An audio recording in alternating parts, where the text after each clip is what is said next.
I hope hundi keessan nagaadha. Jedheetin amana amma kallatti dhangira presentation kiyyatin seena. Akkuma beekamu Bonanza Wisdom irratti kanaan dura General Psychology course ilaalu eegalee jira. Haaluma kanaan chapterii tokko xumurreerra, lamaaf sadii illee xumurree jirra. Haala kanaan chapterii tokko keessaa waan akkas nu hubattaniif isin gargaaruuf adda isinii baasuu danda'u. Gaaffii 60 qopheesseetiin jira. Saniif immoo deebii isaatiif akkuma kana marii achirratti gaggeeffamu akkasiin hordoftan isinan affeera. Warri maatiin ta'in jirtan maatii ta'a. Namoonni hedduun dhageenya jechaa waan jiraniif immoo warri maatii taatan immoo share nu godhaa isin jenna. Ulfaadhaa kabajamaa. Welcome to Bonanza Wisdom Channel. Gaaffiin jalqabaa kurnani true false dha. Haaluma kanaan achirraa eegalla jechuudha. Wundt developed the first widely accepted school of thought known as structuralism jedha. Akkuma beekamu structuralismin dhugumattu mana barumsaa sirna psychology jalqabaa akka turanii beekama. The first school of thought haa ta'uyyuu malee hundeessaaf qindeessaan mana barumsaa kana Wundt osoo hin taane barataa Wundt nama ta'e innis Edward Titchener'dha. Kanaafiyyuu sobadha jechuudha kun. Lamaffaa, the variable that is neutral in an experiment is called confounding variable. No. Experimentii keessatti variablein confounding jedhamu kan dhokatee dhiibbaa silaa nuti independent variable qofarraa eegnu irratti dhiibbaa uumee resultii researchii keenya nu jalaa balleessuudha jechuudha. Kanaaf kun falseedha jechuudha. Neutral jechuun garuu wanta dhiibbaa hin uumne jechuudha sanaaf. Kuni faallaa confounding variability jechuudha. Developmental psychology studies lifespan of human beings from birth to death. Developmental psychology akkuma jedhamu lifespan development, cognitive development, physical development, psychomotor development qorata. Yoomii kaaseeti garuu dhalootarraa kaasee osoo hin taane garaa keessatti uumamurraa kaasee conception to death jedha. Kanaafii kun sobaa jechuudha. Arfafa, psychology studies animals behavior for the sake of themselves. Psychology ni bineensota kan inni qoratuuf yookiis qo'atuuf sababa mataa isaaniitiif jedha. Like sababni mataa isaaniitiif inni jedhu boodarra dhufe sana dura garuu kaayyoon isaan guddaan bineensa irratti qorannaan kan jalqabeef nama irratti kallattiidhaan qorannoo eksperimentii laaboraatoorii geggeessuu waan hin danda'amneef uumama yookiis bineensota uumamni isaanii namoota dhiyaatan irratti akkuma kana kabiroollee fuudhanii ilaalan irratti hojjechaa turan. Kanaaf kun soba jechuudha. The branch of psychology that studies the relationship between individuals is social psychology. Sirriidha kun. Walitti dhufeenya namoota gidduu fi dhiibbaa inni namoota fidu kan qoratu social psychology jedhama jechuudha. The goal of psychology in which we answer the question of why is one to explain. Of course, psychology goal guddaa afur qabanera: description, explanation, prediction and control. Achi keessa description what happens deebisa, explanation immoo why it happens, sababanni uumameef deebisa. Kanaaf sirriidha jechuudha kun. As behavior refers to an overt action, mental process refers to covert action. T itti naada eedaa sana overt sirriidhuma behaviorin overt jechuun mul'ataadha. Kan alatti mul'atu jechuudha. Saniif waan kun sirriidha jechuudha. Saddeettaffaa, psychology studies animals behavior for kun waan irra deebi'ameefidha. Mee gara filannoo taacenu. Contemporary psychology is scientific study of behavior, mental process, mind, the or inan. Contemporary jechuun modern jechuudha. Modern psychology definition, it is a scientific study of behavior and mental process of humans as well as that of animals. Jenera behavior in sirriidha, mental process in sirriidha, mind in sirriidha. Sababni isaa mind in mental process in mind keessatti gaggeeffama waan ta'eef kanaaf the only jechuudha. The scientific nature of psychology majorly comes from its psychology science waan isa taasisu waan guddaan jiru maalidha? A. Research methods, B. Introspection analysis, C. Hypothesis, D. Common sense all. Introspection in even research method yaa ta'u malee objectivity, subjectivity dha. yookiis ilaalcha namoonni dhuunfaa irratti waan hundaa'uuf rakkoo qaba jedhamee yaadamaa ture. Kanaaf research methodii mataa isaatii qaba. Sanidha jechuudha. Hypothesis silayyuu tilmaama waan ta'eef wanti isa hypothesis qabaatu iyyuu malee irra caalaatti kan psychology scientific jechisiisu research method itti fayyadamu. Kanaaf dha jechuudha. Study. Given two identical twins with quite different environments, the two subjects will be more different from each other. Lakkuun identical ta'an yookiis hanqaaquu tokkorraa uumaman bakka adda addaatti waan guddataniif amala adda addaa fidu kan jedhan eenyu fa'ii irra caalaatti kan jedhudha.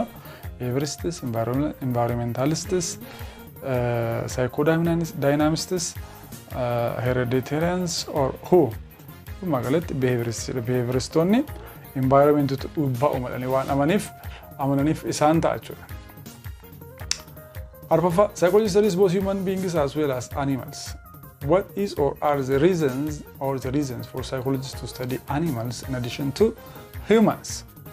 A, for the well-being of human beings, or the well-being of animals, due to the ethical standard of research and experiment, and B, E all. For the well-being of human beings inni isa jalqabaati. Inni taanu lammaffaan sun isaaniif illee ni fayyada. Sadaffaan immoo akka nuti research namoota irratti gaggeessineef seerri research ethical ethics research dhaan dhorka waan ta'eef kanaafuu deebiin isaa Eedhaaf B qofa osoo hin taane E oliidha jechuudha. Which of the following statements are true regarding the concept of psychology? Yaada psychology ilaalchisee wanti dhugaan jiru keessa maali? Psychology is a field of science based on common sense and mere assumptions. Psychology ni tilmaama miiraa irratti kan hundaa'ee fi akkuma kana tilmaama adda addaa irratti kan hundaa'ee jedha. Lamaffaan it's branch from philosophy and anthropology jedha. Epistemologically, it is conceptual as a scientific study of soul, spirit, and mind. It's passed through several revisions till its contemporary conceptualization. Nijal qaba sirrii miti common sense miti. Inni lammaffaanis sirrii miti philosophy qofaradha. Inni sadaffaan epistemologically gaafa define goonu scientific study jennee define goonu. Study ma jennee define goona waan ta'eef Srimiti Arfafan, it's passed through several revisions till its contemporary conceptualization. Hanga definition amma yaara gawti sadarka dadara darbe jedha kanaaf sirriidha jechuudha. Diin. Okay, Arfafan descriptive research method aim to explain, confuse, complicate, summarize. Akkuma kana durbani descriptive ni waan tokko ilaalee gadi fageenyaan waan sana ibsuudha waan ta'eef utuu explaining immoo sababa isaa dubbachuudha. Kanaaf iyyuu sirrii ta'uu kan danda'u summarize dha jechuudha. Correlation coefficients range from R-1 to R+1, R0 to R+1, R-1 to R0, R+0.5 to R+1. One dubbanne 0 from -1 to +1 dha jechuudha. Range isaa kanaaf A dha jechuudha deebiinsa. Research shows that the older a person is, the larger their vocabulary is. Kun immoo correlation dha. Namni hamma umrii isaatiitu jechoota baay'ee beekaa jechaadha. Kana jechuun akka umriin gaafa dabalu beekumsi jechootaan dabala jechuudha. Gaafa kana ta'u immoo positive correlation or negative correlation ajenne yaadon irra jira jechuudha. Akkuma kan dubbani positive correlation jechuun variableonni lama wajjin dabalu, negative correlation jechuun immoo variableen tokko yeroo hir'isu inni tokko dabalu, yeroo inni tokko dabalu inni tokko hir'isu waan ta'eef isaan kun garuu wajjin dabalu waan ta'eef positive correlation dha jechuudha. Dr. Milky questioned a group of 9th graders about their career aspiration. Dr. Milky namni jedhamu barattoota kutaa 9 imma fedhii gara fuulduraatti hojii hojjechuu irratti bobba'uu barbaadu irrattitu qorannoo gaggeesseedha. Qorannoo kanaaf examplein kun isa kamiidha? Method isa kamiitu irra caalaatti qorannoo kanaaf ta'a jira. Experiment miti sababni isaa experiment keessatti independent variable dhaa fi dependent variable hin jira waan ta'eef isa ta'uu hin danda'u. Case study jechuun dandeenyu sababa isaatti deebina manipulationiin immoo experiment wajjin deema. Okay, kan arfan keessaa kamii wajjin deema? Survey dhuma jechuudha. survey dhumadha. Sababni isaa kun gaaffii muraasa namoota baay'ee gaafachuudha waan ta'eef. Kanaaf survey dha jechuudha deebiinsa. Case study waan tokko gadi fakkeenyaan qorachuu waan ta'eef. Creating equivalence among research participants is vital for experimental research, correlational research, descriptive research, and equivalence is never vital. Akkuma beekamu wanaandu experimentii gaafa hojjennu gruupii bakka lamatti irree bakka lamatti erga irree booda gruupiin kun lamaan kallattii hundumaatiin wal qixa ta'uu qabu except kamiin malee independent variable irraan kan hafe. So maali reeka barbaachisu? Kan barbaachisu garaagarummaan hin jiru yoo ta'e garaagarummaan dhufuu danda'u kan dhufuu danda'u independent variable qofraan akka dhufuu danda'u beekuun dura jiraatu. Kanaaf kan gruupiin lama wal qixa ta'uu qabu yookiis equivalencein hirmaatota gidduu jiraachuu qabu. Correlation miti, descriptive miti, equivalence is never vital miti. Experimental research method ta'uu qaba jechuudha. In an experiment, the researcher manipulates the dash variable and measures the dash variable. Beekamaadha kuni independent variable ni manipulated ta'u of danda'ee dhiibbaa uuma. Kanaafuu kan manipulated ta'u yookiis kan dhiibbaan irratti uumamu dependent variable. Kan immoo dhiibbaan isaa safaramu yookiis lakkaa'amu independent. Kanaafuu deebiinsa siidha jechuudha. Dependent independent. The more exercise a person takes, the fewer medical problems they report. Namni tokko hamuma sochii qaamaa yookiin ispoortii dalagu hamuma kanammoo rakkoo dhukkubaa xiqqeessataa jechuudha. Yookiis gadi buusaa jechuudha. Kanaafuu amma as keessatti variable lama jira. Variable ispoortiidha kan biraan dhukkuba. Sporting gaafa dabalu dhukkubni hin hir'isaadha. Kanaafiyyuu tokko gaafa dabalu tokko hin hir'isa kan jennu immoo negative correlation kanaaf diidha jechuudha. An experiment looking at the effect of heat on performance, participants were randomly assigned to spend 20 minutes in a hot room painted blue or to spend 20 minutes in a cold room painted yellow. In this experiment, the IV, independent variable, is confounded by gartuu lama jira. Gartuun tokko nama diddama qabataa, tokko nama diddama qabataa, tokko kutaa qalamni isaa biluu ta'e keessa yookiis kan bifa samii qabu, kan biraan immoo yellow yookiis bifa keelloo kan qabu keessa jiru.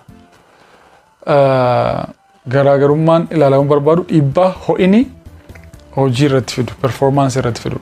Kanaaf asitti garaagarummaan silaade independent variable qofaan dhufuun isarra ture tarii qalamni mana sana keessa jiru dhiibbaa irratti uumuu danda'a. Namni qalama maaliif effectii qaba waan ta'eef. Kanaafuu independent variable irratti dabalamee resultii researchii keenyaa bal'eessuu yookiin dhiibbaa irratti uumuu kan danda'u yoo jira as keessa colorii manaati jechuudha. So it is the color of the room. Historians generally credit the emergence of psychology as a science term. Namoonni qorattoonni seenaa psychology akka saayinsiitti hundaa'uu isaatiif gatii guddaan eenyuuf kennu jedha. Wundtidha. Sababni isaa Wundt bara 1879 magaalaa Leipzig, University Leipzig keessatti laboratory psychologist jalqabaa hundeessuudhaan the father of modern psychology jedhamee waamama yookiin experimental psychology jedhamee waamamu. The first laboratory devoted exclusively to psychology as an independent field of study opened in Leipzig in 1879 biyya Germany keessatti. Sigmund Freud is to dash as Titchener is to dash. Sigmund Freud in psychoanalysis yookiin psychodynamic dha. Titchener Edward Titchener immoo iskuulii jalqabaa structuralism dha jechuudha. Isaan kana beekuun baay'ee barbaachisaadha.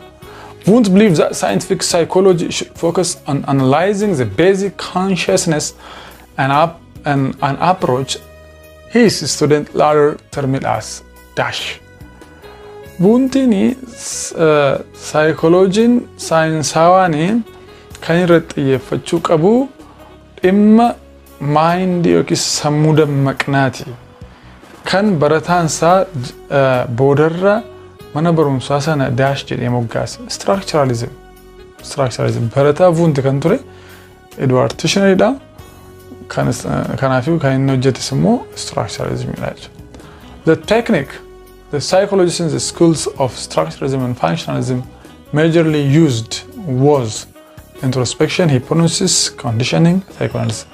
Introspection is William James founded which school of psychology? Functionalism. Functionalism in mal jennera functions of psychology, functions of mind. Structuralism irratti xiyyeeffatu kan qo'atu structures of mind dha. Yookiis ijaarsa sammuu kan sammuun irraa ijaarame kan akka feeling kan akka sensation jechuudha. Whereas functionalism kan qayyabatu dalagaa sammuu, hojii sammuu kan akka adaptation, kan akka thinking, isaan kan akka memory, memorization, remembering, forgetting kan jennu yaadachuu, kuufachuu. Kanaafuu hojii irratti kan hundaa'e kan hundeesse William James jedhama jechuudha. Innis B functionalism.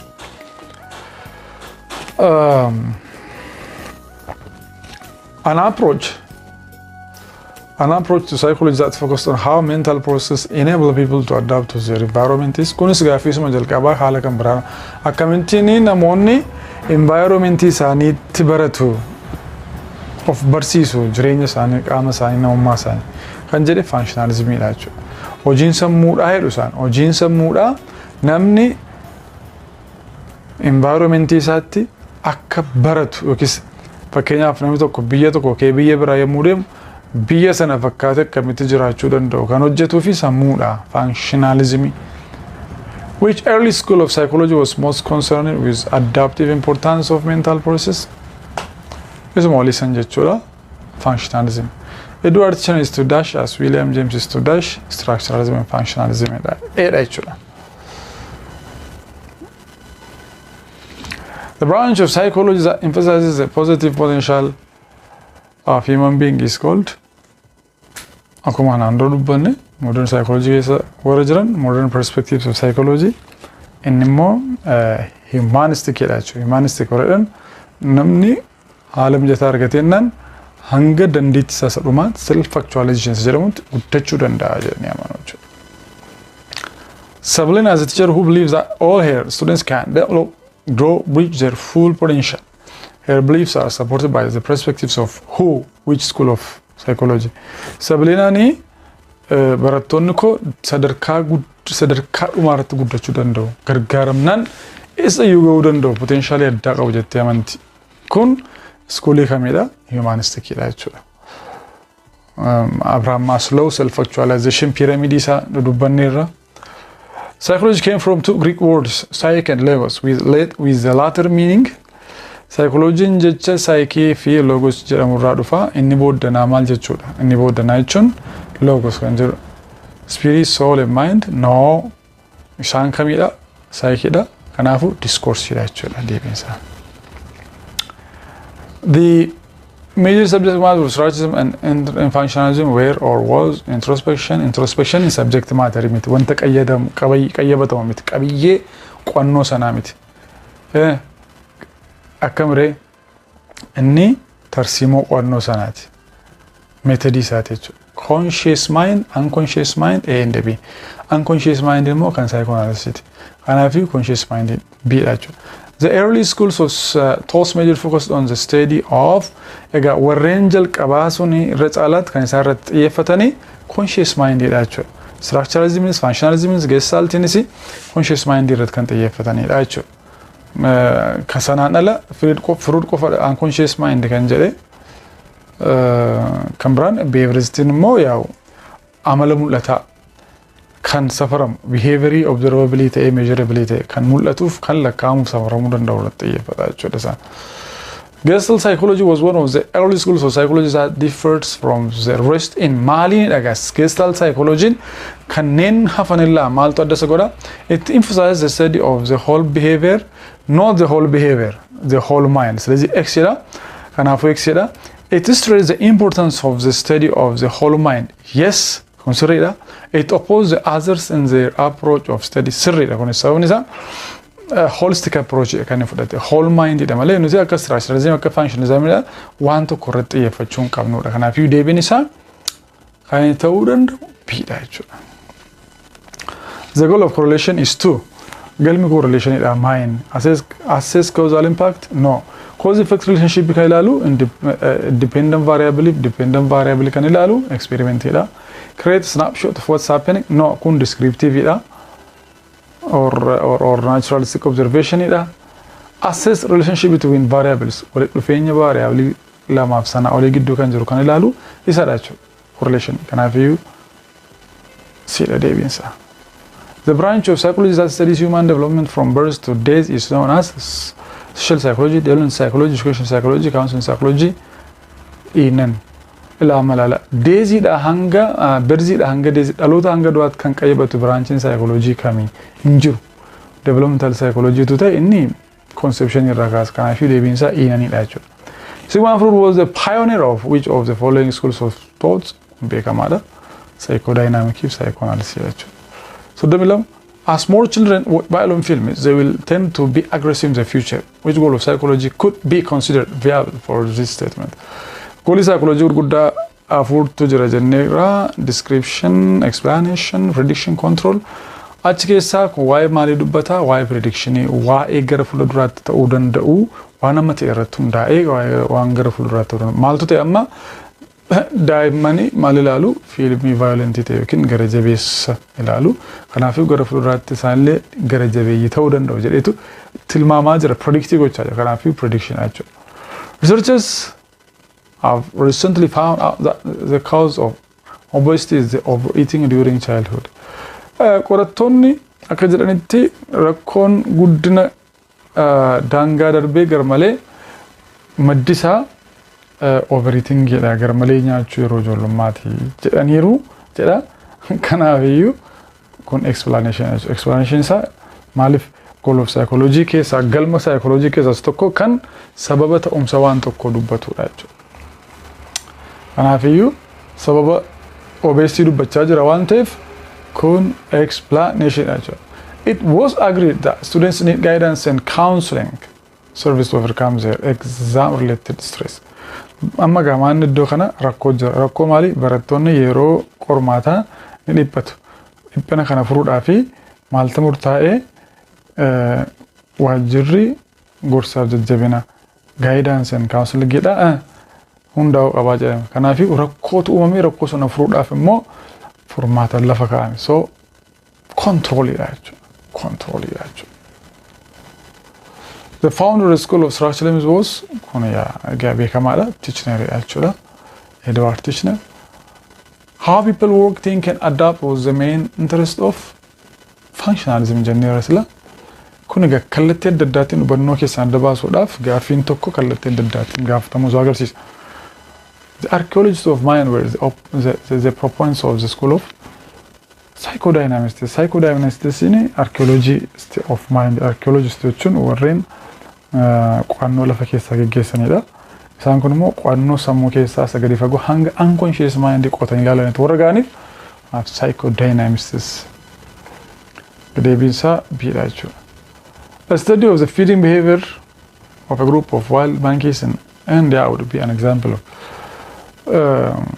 sirna nyaataa qalamee yookiis jaldeessa yookiis qamalee biyya Indiyaa keessaa kan qoratu maalidha? Survey moo correlation naturalistic observation moo experiment.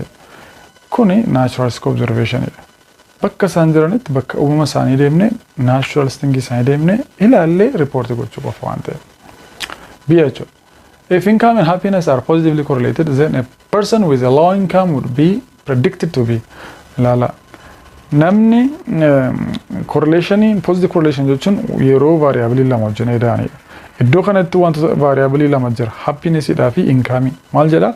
Income dhaa fi happiness positively correlated dha jechuudha. Akka jechuun income jechuun galiidha. Galiif gammachuun waliin deemuu jedha. Kanaaf iyyuu namni galii xiqqaa qabu tokko jedha. Not depressed at all jedha. Akka jechuun dhiphina tokko iyyuu hin qabu. No akka gubbaatti caqasametti hin dhiphata. Less depressed than a person with high income akka nama galii guddaa qabu caalaa baay'ee hin dhiphatu jedha lakkin dhiphata. More depressed than a person with a high income. Nama galii guddaa qabu caalaa kan dhiphatu sadhaa jechuudha. Maaliif positive correlation hin jira waan ta'eef. Cannot make a prediction. Prediction gochuu dandeenya, cause godhuu gochuu hin dandeenya. What type of study should you use to study the relationship between parenting style and academic performance? Sirna guddina ijoolleetii fi firii barnootaa isaanii gidduu walitti dhufeen jiru maaliin qorannaa? Walitti dhufeenya waan ta'eef kun experiment miti correlational jechuudha. Relationship ilaalla waan ta'eef. The concept of psychology generally entails all of the following except one. Which one is the exception? Yaanni psychology ibsuu danda'u kanneen gadi keeyaa hundi isaanii ibsuu danda'u tokkorraa kan hafee jira. Mee haa ilaallu kan faatu ibsaa kan faatu immoo hin ibsu jedhu jechuudha. Tokkoffaa maal jedhaa? It is a field of science with systematic procedure. Kun sirriidha. Systematic procedure adeemsa saayinsawaa ta'e qaba. Systematicidha. The modern concept is that it is a study of social soul, spirit or mind. Like modern concept in scientific study of behavior and mental procedure.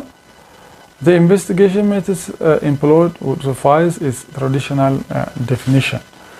Bara yeroo sana traditional definition sana bakka bu'uu danda'u suffice gochuu danda'u yookiis ga'umsaan ibsuu danda'u turan jechuudha yeroo sanatti. It is a study of covert and overt actions in more evidenced way. Covertini behavior mental procedure. Overtin immoo behavior sanaafiyyuu mental process and behavior waan jenneef sirriidha jechuudha kun. Kanaafuu dogoggora kan ta'e isa kamidha? The modern concept jedhu. Conceptiin ammayyaawaan amma akkana hin jedhu waan ta'eef biidha jechuudha dogoggorri isa. The scientific nature of psychology stems from when psychology science hawaasa taasisu mind. The common sense people use common sense jedha. No, tilmaama miti. The theories of human development to study behavior and mental process yaadrimee jiran miti. The research methods it used to study duras kaafneerraa research methodidha jechuudha. Mere suggestion no tilmaama akkanumaani miti. In its early years yeroo jalqabaatti psychology focused on the study of psychology'n qo'annaa maalirratti xiyyeeffate dash boodanoo late 20th century maalirratti xiyyeeffate dash aspect jalqaba mind irratti xiyyeeffate boodan ammoo behavior irratti xiyyeeffate mindin dhugaa dubbachuuf kallattiidhaan hin safaramu lakkaa'amu waan ta'eef behaviorin garuu hin mul'ata waan ta'eef I don't know what he thinks. Kanaaf deebiin kana diidha jechuudha. I don't know what he thinks, but I know how he acts. Kun eenyu jedha jechuudha. Behaviristoota. Maaliif boodarra behaviristoonni warra sammuu qoranna jedhan warra akka structuralismii warra akka functionalismii gestaltii isaaniinitu mormee ka'e waan ta'eef. Isaaniin maal jedhe sammuu keessa waanta jiru hin argamu kallattiidhaan tilmaamaa waan ta'eef. Kanaaf nuti xiyyeeffachuu kan nuti qabnu maalirrattidha? Behavior mul'atudha. Kanaafiyyuu mana barnootaa behaviorism jedhuti develop godhan jechuudha. Professor Bonanza believes that much of human behavior is governed by unconscious sexual desires. His ideas are more relevant. Professor Bonanzani akka sammuun namaa inni dhokataan unconscious kan jedhamu kun irra caalaatti keessumaa fedhiin wal quunnamtii saalaa namoonni saniif qaban jireenya namootaa irratti dhiibbaa guddaa qaba jedhee iskuuliin amanu isa kamidha. Furuudhaa jechuudha psychoanalysis.